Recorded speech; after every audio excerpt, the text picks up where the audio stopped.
Hello दोस्तों, नमस्कार। स्वागत है आपका मेरे चैनल मंत्र डायरी में। आज हम लोग एक ऐसे धार्मिक चीज़ के बारे में बात करेंगे जो भी हम कोई भी शुभ काम करने से पहले करते हैं। तो आइए जानते हैं ये मान्यता क्यों है और किस लिए है और क्यों किया जाता है। और हमारे चैनल को आप लाइक और सब्सक्राइब ज़रूर करिए, क्योंकि आप सभी दर्शक मेरे चैनल को देखते तो हैं मगर उसे आप सब्सक्राइब नहीं करते। तो सब्सक्राइब एक बार ज़रूर कर लीजिए। आइए जानते हैं आगे। पूजा में घंटी और शंख का उपयोग धार्मिक और वैज्ञानिक दोनों कारणों से किया जाता है। धार्मिक रूप से यह देवी देवताओं को जागृत करने, पूजा में एकाग्रता बढ़ाने और सकारात्मक ऊर्जा लाने के लिए किया जाता है, जबकि वैज्ञानिक रूप से इसकी ध्वनि हानिकारक जीवाणुओं को नष्ट कर देती है, वातावरण को शुद्ध करती है और मनोवैज्ञानिक शांति प्रदान करती है। आइए धार्मिक कारण जानते हैं इसके बारे में। देवी देवताओं का आवाहन माना जाता है कि घंटी और शंख की ध्वनि से मंदिर में स्थापित देवी देवताओं की प्रतिमाओं में चेतना जागृत होती है और वे पूजा के प्रति आकर्षित होते हैं और वे सकारात्मक ऊर्जा के साथ में वहाँ पर वास करने लगते हैं। और आगे जानते हैं ओम की ध्वनि। स्कंद पुराण के अनुसार घंटी की ध्वनि ओम के समान होती है, जिससे पूजा का महत्व और पुण्य बढ़ता है और हम लोगों को उसका लाभ मिलता है। आगे सकारात्मक ऊर्जा भी इसी तरीके से आती है। घंटी और शंख की ध्वनि से नकारात्मक ऊर्जा को दूर करने के लिए इसका उपयोग किया जाता है और सकारात्मक ऊर्जा का आगे प्रभाव भी बढ़ता है। इससे ध्यान और एकाग्रता के लिए भी घंटी और शंख का प्रयोग शुद्ध माना जाता है। घंटी बजाने से मन शांत होता है, जिससे पूजा और ध्यान में एकाग्रता में वृद्धि होती है।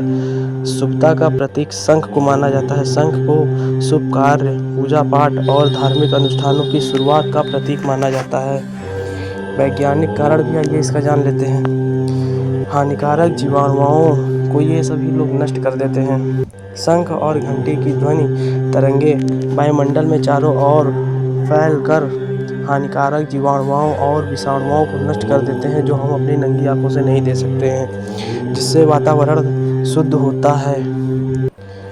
और वातावरण जब शुद्ध होता है, घंटी की कंपन से उत्पन्न ध्वनि वातावरण को शुद्ध करने में बहुत ही ज़्यादा मदद करती है। मानसिक शांति के लिए भी इसका बहुत ही ज़्यादा प्रयोग किया जाता है। आपने कई जगह पे देखा होगा, भूटान में या थाई समाज में, जो थाईलैंड जिसको हम कहते हैं, वहाँ पे भी घंटी का महत्व बहुत अधिक होता है। उसकी वहाँ पर एक प्रोसेस भी होती है, उसका वहाँ पे एक पूरा योगा सेशन कराया जाता है।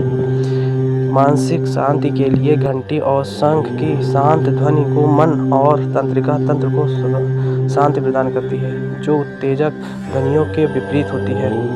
स्वास्थ्य लाभ के लिए भी इसका बहुत अच्छा माना जाता है। शंख बजाने से श्वास संबंधी रोगों और पाचन और भूख में भी सुधार होता है। शंख बजाने से कई बार दमा की जो शिकायत होती है वो भी दूर होती है। अगर हम लोग प्रतिदिन शंख को बजाएंगे तो दमा जैसी खतरनाक बीमारी से हम लोगों को बहुत ही ज़्यादा लाभ मिलेगा।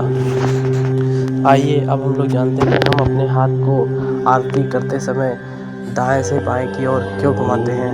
हम लोग अपने हाथ को दाएं से बाएं की ओर इसलिए घुमाते हैं क्योंकि ये एक शुभ और प्राकृतिक मानी जाती है। यह ब्रह्मांड की गति का प्रतीक है और जिसमें सूर्य और ग्रह नक्षत्र भी इसी दिशा में घूमते हैं। आरती को इस दिशा में घुमाकर हम अपनी पूजा और भक्ति को ईश्वरीय व्यवस्था और ब्रह्मांडीय गति के साथ जोड़ते हैं।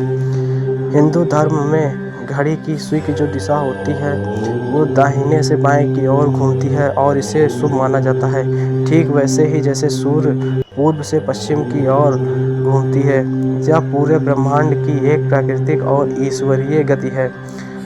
आरती को दक्षिणावर्त घुमाने से यह दर्शाता है कि हमारी पूजा भी उस प्राकृतिक और ब्रह्मांडीय व्यवस्था का हिस्सा है।